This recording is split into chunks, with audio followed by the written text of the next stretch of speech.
지난주에 저희들이 요셉의 형통이라는 주제를 가지고 말씀을 나누었었습니다. 오늘은 요셉 이야기 전체에서 나타나는, 그리고 더 나아가서 족장사 이야기 전체가 가지고 있는 중요한 신학적 주제에 대해서 여러분들과 함께 말씀을 나누어 보고자 합니다.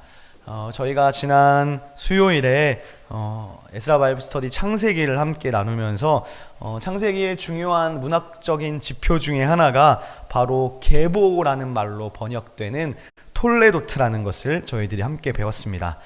창세기에는 이 계보라는 낱말 톨레도트가 총 10번 나오고 있었는데 5번이 1장에서 11장인 원역사에 나오고, 나머지 5번이 이 톨레도트라는 낱말이 12장에서 50장인 족장사에서 나타나고 있다 그랬습니다. 그렇다면 여러분, 오늘 이 요셉의 이야기에서는 몇 번째 톨레도트일 것 같으신가요? 네. 10번 중에서 몇 번째일까요? 요셉 이야기는 창세기의 마지막인 10번째 톨레도트 이야기로 나타나고 있습니다. 창세기 37장 2절에 보면 다음과 같은 구절이 있습니다. 야곱의 족보는 이러하니라. 오늘 저희가 45장을 읽었는데 저 37장 2절이 마지막에 나오는 10번째 톨레도트 계보, 족보라는 말입니다. 그러므로 우리가 이것을 미루어 볼 때 우리는 야곱을 주인공으로 해서 37장부터 이어지는 거대한 단락 속에서 요셉 이야기를 읽어내야 한다는 말입니다. 다시 말해서 저희가 요셉 이야기를 보고 있지만 창세기는 더 크게 야곱의 족보 안에서 본문을 읽어야 한다고 우리에게 말해주고 있는 것과 같습니다. 그런데 사실 그래야 이 본문의 흐름을 명확하게 캐치해낼 수 있습니다. 그래서 37장에서는요 요셉의 꿈 이야기가 나왔습니다. 그러다가 형들의 시기와 질투로 인해서 애굽으로, 이집트로 팔려갑니다. 38장에는요 몇 주 전에 한번 다루었었죠. 유다와 그 며느리 다말의 근친 결혼 이야기가 있었고요. 39장에서는 요셉이 애굽의 보디발 집으로 팔려가서 그 집에서 있었던 일이 나타나고 있습니다. 저희가 지난주에 형통이라는 주제로 이것을 읽었습니다. 그래서 이것을요 요셉을 중심으로만 보면 37장과 38장의 연결선상이 잘 이해가 되지 않습니다. 실제로 이 본문의 이제 문맥적으로 볼 때 38장만 딱 없으면 자연스럽게 이어져요. 37장과 39장이 자연스럽게 이어집니다. 그래서 38장의 저 유다와 다말 사건이 왜 저기 끼어 들어가 있는지를 문맥을 생각해 보시면요, 뭐 생각 없이 읽으면은 뭐 그냥 그런가 보다 넘어가겠지만, 성경이니까 그렇구나 넘어가겠지만, 문맥을 잘 생각하면서 넘어가다 보면 37장과 38장과 39장의 연결이 잘 매끄럽게 나타나지 않는다는 것입니다. 그런데 이것을요 요셉을 주인공으로 읽지 않고요 37장 2절에 있는 말과 같이 야곱의 족보로 이해할 때, 즉 야곱의 내러티브 안에서 읽을 때 요셉과 유다가 각각 어떤 관계가 있는지 스무스하게 연결할 수 있다는 말이 됩니다. 계속 한번 보실까요? 자, 40장엔 이렇게 돼 있어요. 감옥에서 갇혀서 꿈을 해석해 줍니다. 술 맡은 관원장과 떡 맡은 관원장의 꿈을 해석해 주는 이야기가 나타납니다. 그 다음 장은요 곡의 발단이 되어서 이제는 이집트의 파라오에게까지 나아가서 파라오의 꿈을 해석해 주는 이야기까지. 그래서 애굽의 총리의 자리에 오르는 귀염을 토하게 되는 거죠. 요셉 인생의 절정기를 맞이하는 놀라운 이야기가 41장에 있습니다. 그렇게 생각하면 요셉은 형들의 시기와 질투 때문에 인신매매로 팔린 거잖아요. 인신매매로 팔려서 그것도 17살의 나이에 팔렸거든요. 그래서 13년을 이방 땅에서 억울하게 고생하다가 30살이 되어서야 우여곡절 끝에 애굽의 총리 자리에 오르게 되었던 것입니다. 그런데 이게 단순히 애굽의 총리 자리가 문제가 아니라 요셉이 지금 바로의 꿈을 해석해 주었다는 것인데요, 그 꿈 해석은 앞으로 이집트 및 가나안 지역 전체에 닥치게 될 커다란 기근과 관련이 있었습니다. 요셉의 꿈 해몽 덕분에 기근을 미리 대비하게 된 이집트는 7년간 닥친 엄청난 기근 속에서 살아남을 수 있었던 거죠. 요셉이 없었으면 같이 망했던 것입니다. 그래서 이제 42장이 나옵니다. 42장에서는요 요셉 인생에서 중요한 반전이라고 할 수 있죠. 가나안 땅에도 기근이 찾아왔고 야곱 가족들이 가나안 땅에 살고 있는데 굶어 죽을 위기가 된 겁니다. 근데 소문이 거기까지 들린 거예요. 아, 이집트에는 그래도 먹을 게 많이 곡식을 쌓아놔가지고 많이 있다더라. 이집트는 풍족하다더라. 그래서 야곱이 자기 아들들에게 곡식을 사오라고 이집트로 아들들을 보낸 것입니다. 그래서 거의 22년 만에 형들을 만나게 되는 거예요. 22년이 지났습니다. 근데 형들은 이제 요셉을 다 잊어버렸죠. 애굽의 총리가 되었으리라는 생각을 당연히 꿈에도 못했겠죠. 그래서 요셉 앞에, 총리인 요셉을 못 알아보고 요셉 앞에 어떻게 하나요? 절하게 됩니다. 그로 인해서 37장에서 20년 전에 자기가 꾸었던 꿈이 실현되는 거예요. 그리고 형들이 옛날 그 나쁜 놈들 그대로인지 아니면 성격이 변했는지 요셉은 이제 테스트해 보게 되는 거죠. 여러 가지 짓궂은 테스트를 시작하게 되는 것입니다. 자, 그것이 이제 42장부터 이어지는 얘기였는데, 이제 마지막으로 근데요, 이제 43장과 44장의 이야기가 어떻게 되냐면요, 유다가 등장하게 돼요. 그러니까 37장에서 요셉의 꿈이 있고 유다가 나왔잖아요. 지금도 요셉 이야기가 나오다가 유다가 주인공으로 등장하게 된다는 것입니다. 곡식을 무사히 사서 고향에 돌아왔는데 먹을 것은 또 금방 떨어졌습니다. 그래서 또다시 이제 이집트로 곡식을 사러 가야 되는 겁니다. 근데 요셉이, 이제 우리가 창세기 다 읽으셨으니까요, 다 아시잖아요. 짓궂은 테스트를 하잖아요. 요셉이 야곱의 둘째 아들이었던 시므온을 인질로 잡아놨어요. 그래서 뭐라고 했냐면, 니네가 다시 올 때 막내 동생 베냐민을 데려오지 않으면 내가 얘를 잡아 가두겠다. 내가 시므온을 데려와야 풀어주겠다. 그랬습니다. 그래서 지금 곡식을 다시 사러 가야 되는데 막내 아들 베냐민을 데려가야 된다는 거예요. 근데 이제 아버지인 야곱이 아시는 것처럼 반대합니다. 왜냐하면 야곱이 가장 사랑했던 여자가 라헬이었는데 라헬이 낳은 아들이 딱 둘이었습니다. 요셉과 베냐민이었다는 거죠. 근데 요셉은 죽은 걸로 알고 있잖아요. 근데 마지막 그 막내 막둥이 베냐민은 절대 안 된다는 거예요. 얘도 데려가서 지금 시므온도 어떻게 될지 모르는데 얘까지 데려가가지고 얘도 어떻게 되면 어떡하냐. 그래서 엄청 반대하는 거예요. 그러나 아들들 입장에서는 지금 굶어 죽을 판인데 이러지도 저러지도 못하는 상황이라는 거죠. 그래서 43장에서 유다가 나오는 거예요. 유다가 아버지를 설득하는 거죠. 아버지 데려가겠습니다. 근데 만약에 베냐민의 신변이 어떻게 되면 내가 대신 붙잡혀서 대신 담보가 되는 한이 있더라도 제가 막내 아들은 반드시 살아서 데려오겠습니다. 그래서 43장부터 유다가 주인공으로 전면에 부각되기 시작하는 거예요.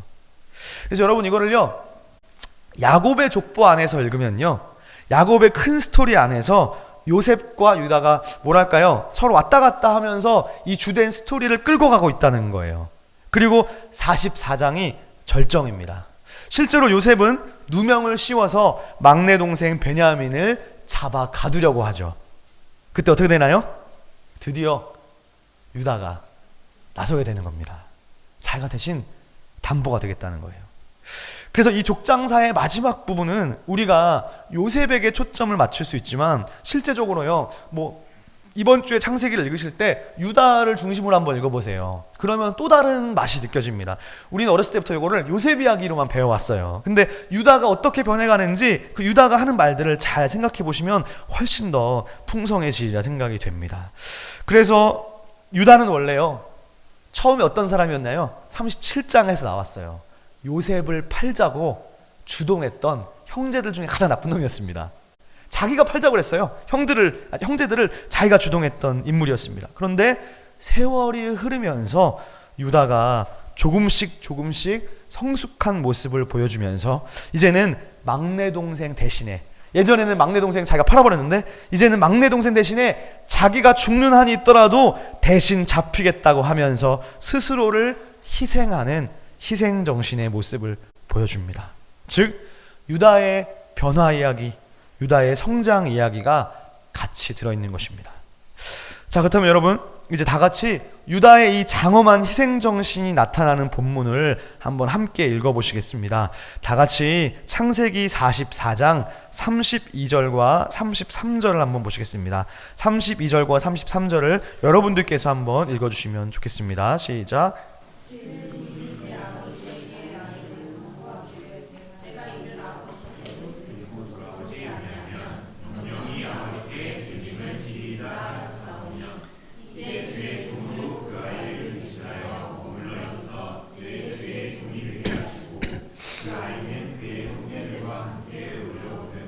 아멘. 34절은 제가 읽겠습니다.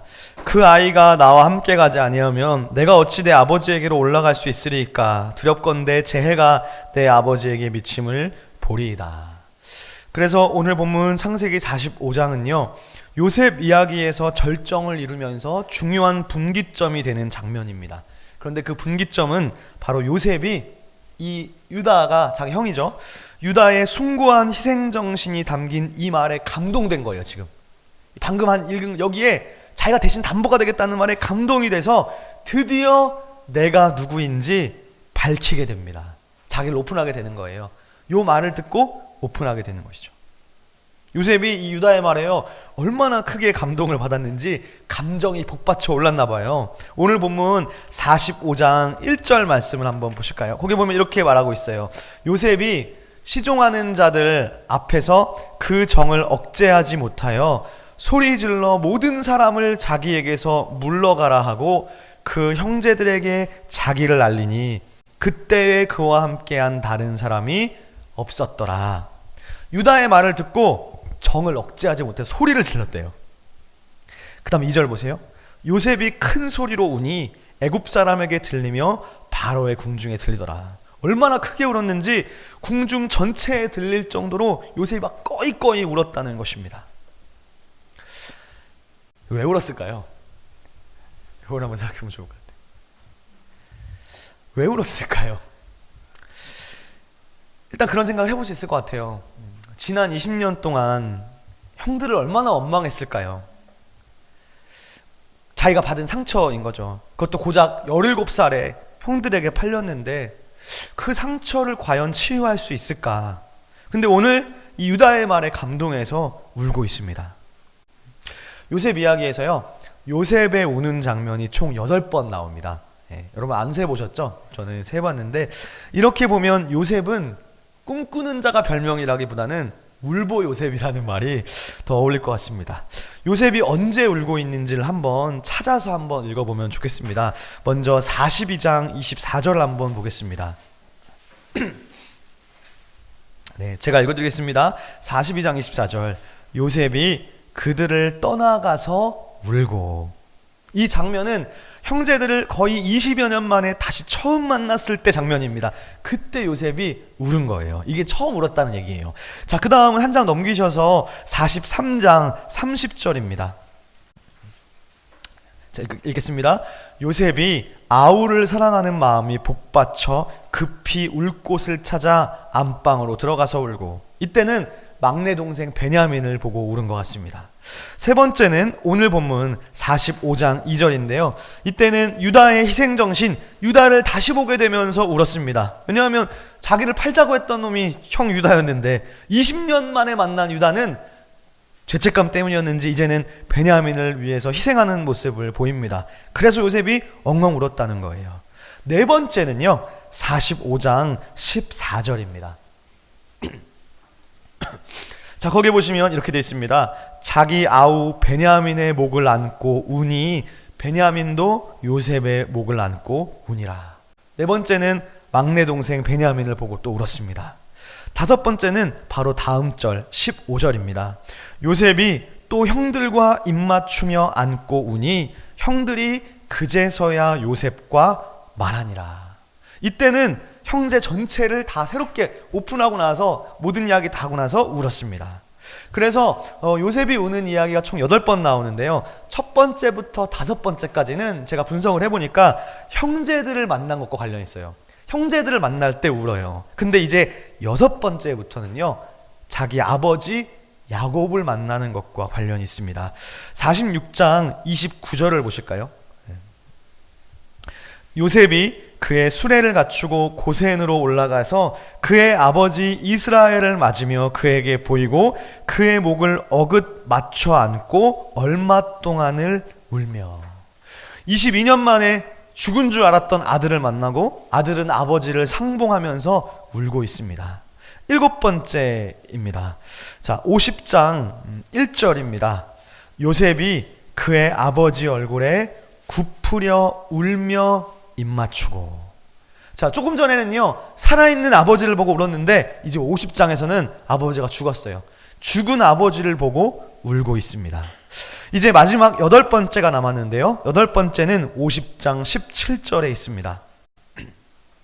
여기서는요, 요셉의 형들의 말을 듣고서 울고 있습니다. 자, 뭐라고 말하는지 마지막이니까 여러분들께서 한번 17절 말씀을 한번 소리내서 읽어주시겠습니다. 시작.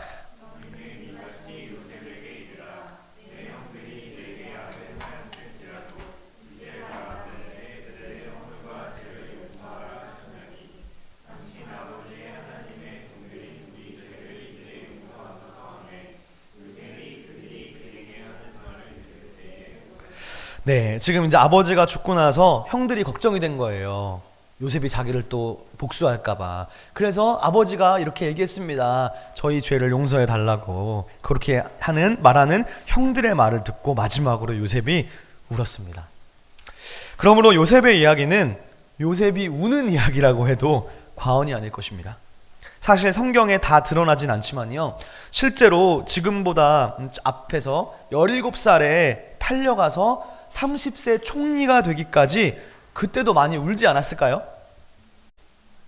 근데 성경은 그 고생할 때 요셉이 울었다는 말을 안 해요. 지금 이렇게 울었다는 얘기를 너무 많이 하는데, 그렇게 자기가 노예로 팔려가서 고생할 때 요셉이 울었다는 이야기는 보도하지 않습니다. 실제로 안 울어서 보도하지 않았는지 모르겠지만, 울었는데 보도하지 않았는지 모르겠지만, 어쨌든 간에 성경은 그때는 울었다는 얘기를 우리에게 소개해주고 있지 않습니다. 오히려 이제 와서 총리가 되고 나서야 복받친 감정이 터진 듯 우는 이야기로 성경이 도배되어 있습니다. 요셉의 대단한 점은요, 자신의 고난의 상황 속에서 하나님을 놓지 않았다는 데 있는 것 같습니다. 아까도 말씀드렸지만 얼마나 형들을 원망했을까요? 근데 이거는 단순히 형제들에게 배신당한 수준이 아니라 외국인 노예로 팔려간 거잖아요. 원망도 원망이지만 그 낯선 곳에서의 노예로서의 삶을 우리가 말할 수 있겠습니까? 여러분, 이면수 목사 이야기 아십니까? 제가 작년 8월에 있었던 이야기였는데, 제가 기독교인들이 잘 몰라가지고 제가 그 당시 카톡방에 한번 올려드렸었는데, 작년 8월에 한창 화제가 되었던 이면수 목사님이라는 분이 있습니다. 이면수 목사님은 북한에서 국가 전복 혐의로 무기형을 선고받고 2년 6개월을 무기노동 교화형을 살았습니다. 이 목사님이 캐나다에서 목회하시던 분이셨는데, 지난 20년을 북한을 100여 차례 정도 방문하면서, 이분이 캐나다 시민권자예요. 그러면서 북한에 있는 아동보호, 고아원, 타가소, 양로원 등을 지원하는 인도적인 활동을 펴왔습니다. 그러다가 붙잡히게 됐습니다. 사실 작년에 그 미국 대학생 원비어 기억하시죠? 예. 그 사람만 알고 있는데, 이 원비어가 북한에 억류되었다가 결국 소환됐을 때 결국 죽었잖아요. 일주일 만에. 근데 이면수 목사님이 2년 6개월을 그것도 억류가 아니라 노동교화형을 받았어요. 노동교화형을 받아서 살아나온 사람이 지금까지 없었습니다. 다 죽어서 나온다고 하는데, 거기서 나왔다는 것은 정말 기적적인 하나님의 은혜가 아니고서는 있을 수 없는 일입니다. 지금 돌아오고 나서 인터뷰 장면인데요. 이면수 목사님이 그래서 2015년에 국가 전복 혐의로 체포되고 나서 전 세계적으로 당시에 석방을 위해서 전 세계적으로 기도 운동이 있었습니다. 그리고 구명 청원이 전 세계적으로 있었습니다. 그래서 31개월 만에 2년 6개월 만에 석방이 됐습니다. 그래서 그 당시가 홈페이지에 영상을 보신 적이 있는지 모르겠는데, 영상에 이제 나와서 이제 인터뷰한 얘기를 들었는데, 이 북한이 이 목사님의 유튜브에 올라와 있는 설교를 다 찾아 들었대요. 다 찾아 듣고 그 중에서 이 김정은인가 누구를 약간 비판하는 말을 했었는데, 그거를 꼬투리 잡아서 뒀다는 겁니다. 사실은 사형인데 캐나다 시민권자였기 때문에 사형시키지 못하고 교화형을 보냈다는 거예요. 근데 2년 6개월 동안 북한에 억류되어 있으면서 낮에는 노동하고, 특별히 이 목사님은 독방이었대요. 그래서 2년 6개월을 독방을 썼는데, 자기가 가장 힘들었던 것이 외로움과의 싸움이었다고 말합니다. 소리 조금만 낮춰주시겠어요? 예. 일요일을 제외한 6일 동안 매일 8시간 노동을 했다고 합니다. 이 목사님이 감금된 지 1년 만에 뭐 필요한 거 있냐 해서 성경을 요청해서 1년 만에 성경을 받았대요. 그래서 이분의 인터뷰 영상을 보면 주일날에는 혼자서 독방에서 자기가 아침 7시부터 찬송을 부르기 시작해서 서너 시간 동안 혼자 찬송을 부르고 자기 혼자 저녁 8시까지 혼자 예배를 감옥에서 드렸답니다. 그렇게 130번 예배 드리고 나왔대요. 특별히 자기가 정말 고생을 많이 했는데 자기가 처음에 있으면서 정말 좌절과 원망과 불만의 시간이 싹 트는데 그 불만, 하나님을 향한 원망과 불만이 싹트려 할 때마다 그게 하루를 넘어가지 않았대요. 하나님이 감사의 마음을 자기에게 주셨다고 나와서 그렇게 고백하고 있습니다. 저는 요셉의 삶도 비슷하지 않았을까 싶어요. 형들을 얼마나 미워하고 원망하고 욕했는가. 근데 만약에 우리 같았으면 형들의 원망 차원이 아닌 것 같습니다. 우리가 이런 상황이었다면 하나님을 원망했을 수도 충분히 있었을 것 같습니다. 요셉의 상황 혹은 이 목사님의 상황에 여러분이 처해셨다면 하나님 원망 안 하실 수 있으시겠습니까? 하나님 어디 계시냐고, 하나님 없는 거 아니냐고 그랬을 겁니다. 근데 오늘 요셉이 보여주는 모습은요, 그렇게 울고 형들을 원망했을지는 모르지만 하나님을 부인하진 않았어요. 그래서 어떻게 아느냐? 하나님이 요셉과 함께 하셨다고 했습니다, 지난주에. 그리고 보디발의 아내가 유혹할 때 요셉이 딱 그 말을 하잖아요. 다른 것이 아니라 내가 하나님께 죄를 지을 수 없다였습니다. 어떻게 그런 고백을 할 수 있을까? 하나님이 없다고 말해도 부족함이 없을 텐데 그 상황에서 하나님을 기억하고 내가 감히 하나님께 죄를 지을 수 없다는 이 요셉의 믿음은 정말 대단한 것이라고 밖에 말할 수 없습니다. 요셉은 아마 그 당시에는요, 내 인생을 잃어버린 13년의 인생이라고 생각했을 수 몰라요. 잃어버린 13년이다. 우리가 고난에 처했을 때는 그 고난이 너무 힘겹고 내가 왜 이 자리에 있는지, 나에게 어떤 불가항력적인 이런 상황이 왜 주어졌는지 모를 때에는 참으로 답답하고 갑갑하고 힘이 듭니다. 저는 요셉도 그렇게 왜라는 질문을 던지면서 고뇌했을 것 같아요. 그러다가 요셉이 결국 인생 역전으로 총리라는 자리에 오르게 된 것입니다. 우리들은요, 요셉 본문을 대부분 다 대표적으로 잘못 읽어온 것이 바로 이 요셉에 대한 개인주의적 적용, 축복에 대한 남발에서 온다고 볼 수 있는 것 같습니다. 그렇게 생각합니다. 저는 요셉의 이야기야말로 다시 읽혀져야 하는 본문 중에 하나라고 생각합니다. 보통 우리가 꿈의 사람 요셉 어떻게 적용하나요? 우리가 들어온 요셉 이야기는요, 전형적인 나만 잘 되면 돼예요. 전형적인 나만 잘 되면 돼식의 해석입니다. 요셉의 꿈 이야기를 보면서 너도, 보통 중고등부에서 하잖아요, 여러분 너도 하나님 잘 믿으면 총리 될 수 있어. 열심히 요셉을 묵상해. 그렇게 배우지 않았습니까? 중고등부에게 비전을 심어주면서 요셉처럼 열심히 하나님 믿으면 서울대 다 갈 수 있다. 하나님이 복 주셔서 서울대 갈 수 있다. 우리는 이 가치관에 너무 매몰되어 있습니다. 그래서 나에게 말씀하시는 하나님의 음성을 듣기보다는 하나님이 우리에게 말씀하시는 것에 순종하기보다는 그저 하나님은 나에게 지극히 개인적으로 복 줘야 되는 존재로밖에 여겨지지 않습니다. 그 대표적 본문이 요셉 본문이라는 거죠. 결국 하나님 안에서 내가 잘 먹고 내가 높은 자리에 올라가고 내가 돈 잘 벌고 일단 내가 잘 되는 것이 좀 있잖아요. 우리가 뼛속까지 가진 생각들이 다 그런 거예요. 하나님 일이라는 것도 내가 먼저 잘 되고 내 일이 우선이지 않습니까? 그러니까 저도 중고등부하고 많은 집사님들 많이 만나봤지만 자식 교육 다 그렇게 해요. 장로님이어도 다 그렇게 해요. 고등학교 들어가서 엄마들이 교회 못 가게 합니다. 엄마가 권사님이고 아버지가 장로인데도 그럽니다. 대학 가고 나서부터 열심히 해. 대학 가고 나서부터 지금은 공부해.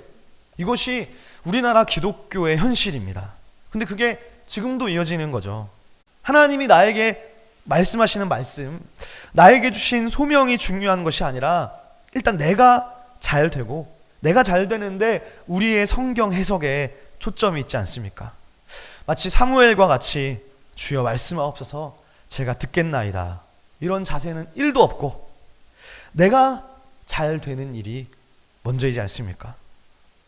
내가 주님을 위해서 어떻게 살겠습니다. 하나님 나라를 위해서 제가 어떻게 하겠습니다. 이런 것은 없고 주님의 말씀에 순종하겠다는 마음보다는 내가 원하는 대로 내 일이 잘 풀리는 것에 하나님이 필요하지 않습니까? 근데 여러분, 그런 신이라면요, 불교에도 있고 산신령에게도 있습니다. 저는 이런 식의 대표적인 잘못된 읽기가 바로 요셉 읽기라고 봅니다. 우리는 얼마나 현세적이고 얼마나 물질 만능주의인지 모릅니다. 근데 여러분, 이 성경은요, 요셉의 이야기를 여기서 끝내지 않는다는 거예요. 우리가 사실 이것을요, 단순히 만약에 이 이야기를 전래 동화나 아니면 위인전 동화책 혹은 신화, 설화로만 본다면요, 사실 여기서 얘기가 끝나면 딱 맞아요. 아마 이렇게 끝났을 거예요. 요셉이 총리가 되었으니 그 후로 오래오래 행복하게 살았더라. 뭐 이렇게 끝나야 되지 않겠습니까? 보통 이럴 겁니다. 하나님 열심히 믿고 신앙생활 열심히 하고 주일 성수하고 교회 봉사 열심히 하면 지금 비록 고난이 있더라도 하나님 복 주셔서 여러분 다 잘 되고 다 좋은 대학 가고 부자 될 겁니다. 할렐루야. 그리고 세계의 부자 록펠러처럼 11조 열심히 하면 여러분도 다 그렇게 부자 될 겁니다. 이 이야기에서 하나님의 나라, 하나님의 제자도는 하나도 없습니다. 그냥 이 세상 현세에서 돈 잘 벌게 해주는 신에 불과합니다. 그러니까 요셉 이야기도 총리 딱 되고 나서 여기서 끝나야 됩니다. 근데 성경은 요셉이 총리가 된 것을 끝으로 여기지 않는다는 거예요. 스토리가 계속해서 이어진다는 거예요. 오늘 본문은 그런 면에서 우리에게 중요하다고 볼 수 있습니다. 유다의 이야기에 감동을 받아서 운 요셉은 자기 자신을 형제들에게 드디어 공개하기로 결정합니다. 3절을 보겠습니다. 요셉이 그 형들에게 이르되 나는 요셉이라 내 아버지께서 아직 살아 계시니까. 형들이 그 앞에서 놀라서 대답하지 못하더라. 여러분 느껴지시나요? 지금 갑작스러운 오픈에 형들이 완전 얼었습니다. 그래서 요셉이 한 번 더 말합니다. 4절입니다. 요셉이 형들에게 이르되 가까이 오소서. 가까이 오래요. 그들이 가까이 가니 이르되 나는 당신들의 아우 요셉이니 당신들이 애굽의 판자라. 여러분 이 4절 말씀의 하반절이 얼마나 소름 돋는 얘기인 줄 아세요? 네, 네, 가까이 오래요. 네, 가까이 오래. 근데 형들이 놀랐습니다. 왜 놀랐습니까? 애굽에 팔아 넘겨 죽었는지 어찌됐는지 모르고 관심도 없었을 텐데 갑자기 총리가 자기 동생이 되잖아요. 근데 거기서 그치지 않고 그 다음에 한 말이 형들 나예요, 나 요셉. 당신들이 팔았던 동생 요셉이에요. 소름 돋지 않습니까? 이 말은 경우에 따라서는 격려와 위로가 될 수 있지만 위협이 될 수도 있는 말입니다. 그렇죠? 그러나 다행히 위협은 아니었습니다.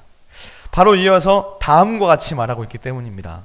당신들이 나를 이곳에 팔았다고 해서 근심하지 마소서, 한탄하지 마소서, 즉 괴로워하거나 자책하지 말라고 말하고 있습니다.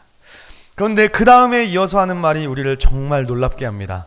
자, 이렇게 말하죠. 하나님이 생명을 구원하시려고 나를 당신들보다 먼저 보내셨나이다.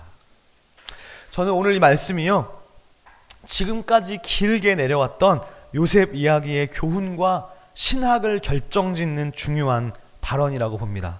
오늘 말씀에서 강조점은 단순히요, 지금 요 말이요, 형들을 해치지 않겠다고 안심시키는 데 있지 않아요. 그게 아니라 이 형들에게 지금까지 내가 겪었던 이 모든 사건의 주체가 형들 때문이 아니라는 거예요.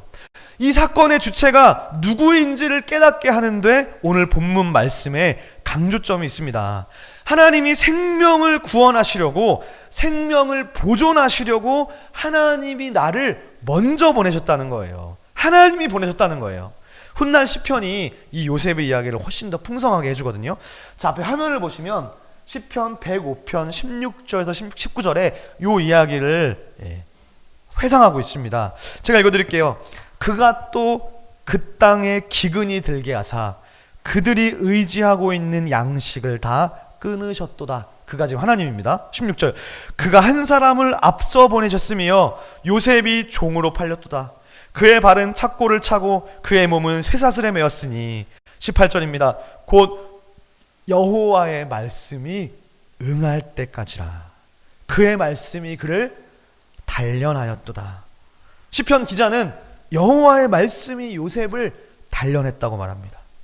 근데 오늘 요셉이 지금 형들한테 하는 고백은 더 놀라워요. 이게 왜 놀랍냐면요, 요셉은요 지금 자기를 애굽에 판 형들의 행동이 하나님의 섭리였다고 재해석하고 있는 거예요. 우리가 읽은 이 개역개정은 생명을 구원하시려고 라고 되어 있지만, 여기서 이 구원이라고 번역된 히브리 말이요, 본 뜻은 보존이라는 말입니다.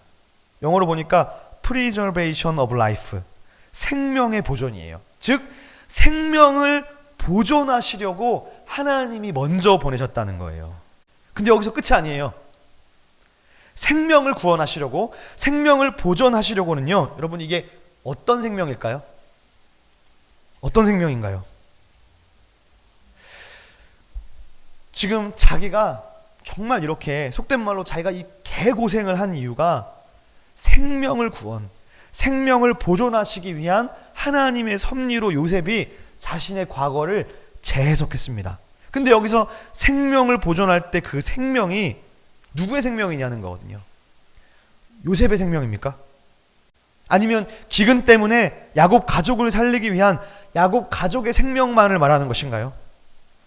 우리 가족, 우리 집 살려주려고 이렇게 하나님이 하신 건가요? 여기에서 생명을 보존하시려고에 관련된 사항은요, 요셉 개인의 일도 있지만 그것을 넘어섭니다. 또한요, 요셉 가족의 일만도 아닙니다. 이것은 그 다음 구절에 이어지는 말에서 알 수 있듯이 당시 요셉이 경험하고 있는 그 당시 전체 세계의 생존에 관한 문제입니다. 자, 6절을 보실까요? 6절 이렇게 말하고 있어요. 이 땅에 2년 동안 흉년이 들었으나 아직 5년은 밭가리도 못하고 추수도 못할지라. 실제로 이 이야기는요, 7년의 흉년 가운데 아직 2년 차라는 얘기예요. 2년 차. 그러니까 이 지금 요셉의 말 속에서요, 우리는 하나님이 요셉을 통해서 큰 구원을 준비하고 계셨음을 알 수 있습니다. 네. 예, 그래서 실제로 이야기가 7년의 흉년 가운데 이제 2년 차라는 이야기인데, 그래서 아직도 지금 이 기근이 많이 있다는 거거든요. 그래서 우리는 이 요셉을 통해서 하나님이 더 큰 구원을 준비하고 계셨다는 걸 알 수 있습니다. 요셉을 통해서 이 세계의 생존이 지속되는 것입니다. 자, 그래서 7절을 보면 이렇게 말하고 있어요. 하나님이 큰 구원으로 당신들의 생명을 보존하고 당신들의 후손을 세상에 두시려고 나를 당신들보다 먼저 보내셨나니 그런즉 나를 이리로 보낸 이는 당신들이 아니요 하나님이시라. 하나님이 나를 바로에게 아버지로 삼고 그 온 집의 주로 삼으시고 애굽 온 땅의 통치자로 삼으셨나이다. 지금 요셉의 세 가지 칭호가 뭔가요? 세 가지. 첫 번째는요, 자기는 파라오의 아버지래요. 두 번째는 온 집의 주래요. 세 번째는 이집트 온 땅의 통치자입니다. 얼마나 지금 막강한 권력을 자기가 가졌는지를 보여줍니다. 그런데 이것을 통해서 지금 꿈이 성취됐다는 거예요. 형들은 그 꿈이 이루어지지 못하도록 팔아버렸지만 하나님은 그것을 선으로 바꾸사 요셉의 꿈이 이루어지게 하셨습니다. 그렇지만 이 하나님의 구원 행동은 개인적인 관계를 넘어섭니다.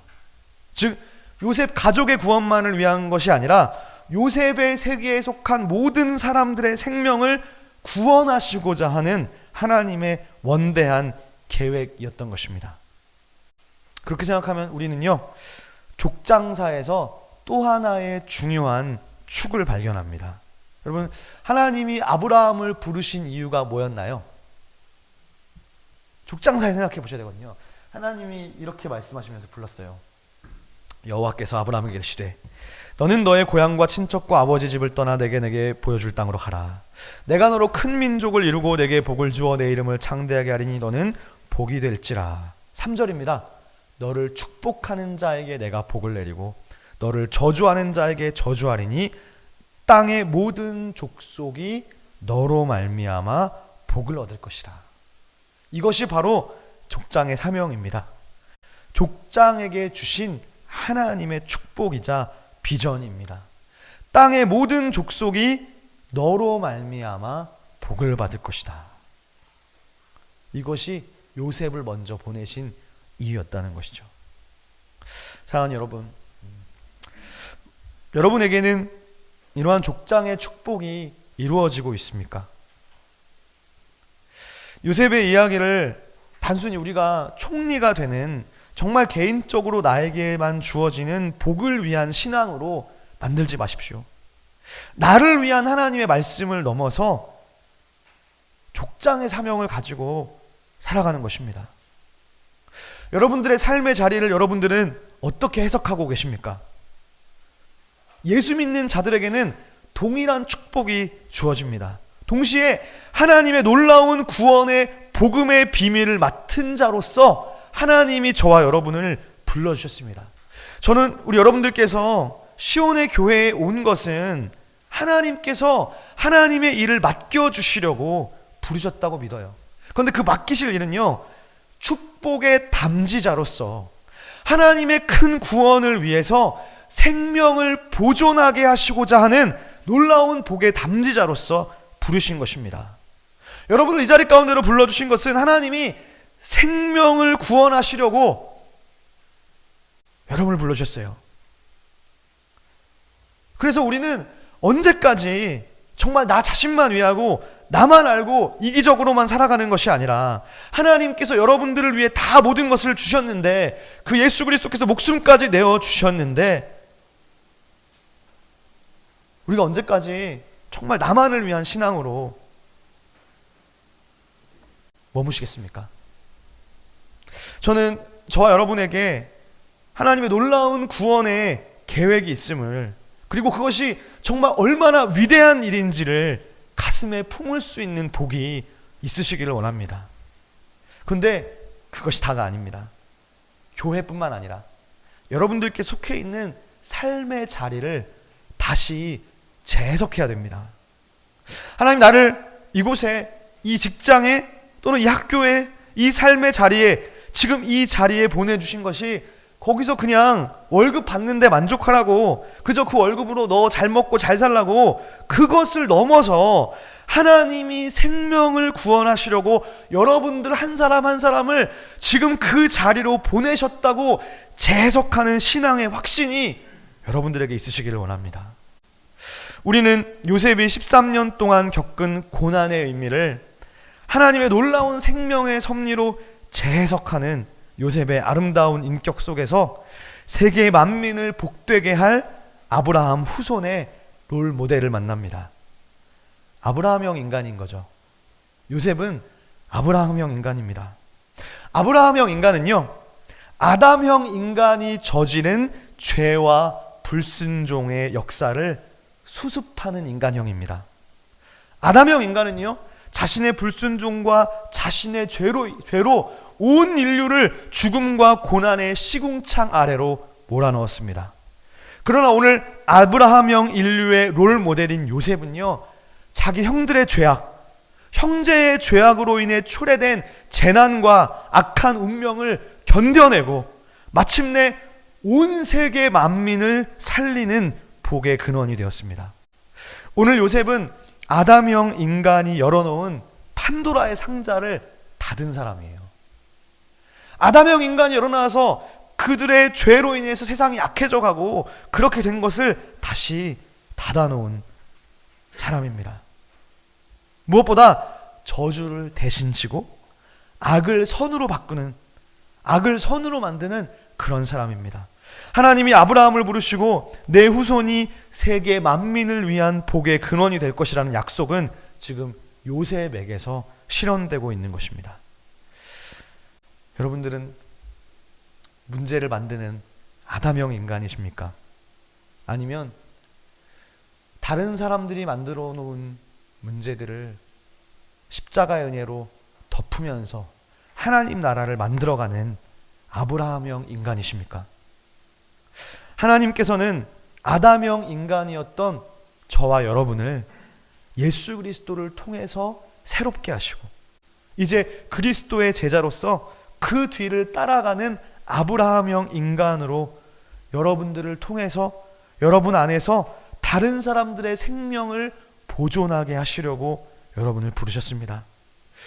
그 하나님의 부르심 앞에 순종해서 하나님 나라를 확장해가는 정말 하나님이 기뻐하시는 시온의 교회가 되는 축복이 여러분 한 사람 한 사람에게 있으시기를 주님의 이름으로 축원합니다.